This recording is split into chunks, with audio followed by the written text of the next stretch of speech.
Social crime બ્રાન્ચે ખંડણી માટે 2.5 વર્ષના બાળકના અપહરણના કેસમાં છેલ્લા 23 વર્ષથી નાસફળતા આરોપીને તમિલનાડુ રાજ્યના સેલમ શહેરના ઇલંબિલી વિસ્તારમાંથી ઝડપી પાડ્યો છે। આરોપી જરી મશીન પર મજૂરી કામ કરતો હોવાનું જાણવા મળ્યું હતું।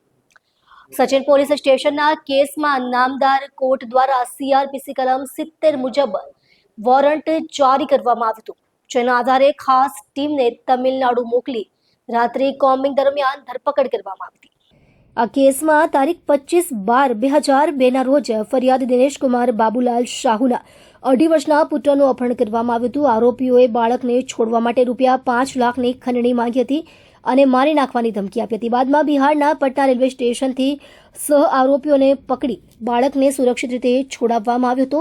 આ કેસમાં અનવર હુસેન, મોહમ્મદ અજ્જુ અને અનિલ કેવટને આજીવન કેદની સજા થઈ હતી, જ્યારે કૃષ્ણા બાસો કેવટ ફરાર હતો। પકડાયેલ આરોપીને કાયદેસરની કાર્યવાહી માટે સચિન પોલીસ સ્ટેશનમાં સોંપવાની કાર્યવાહી હાથ ધરવામાં આવી છે।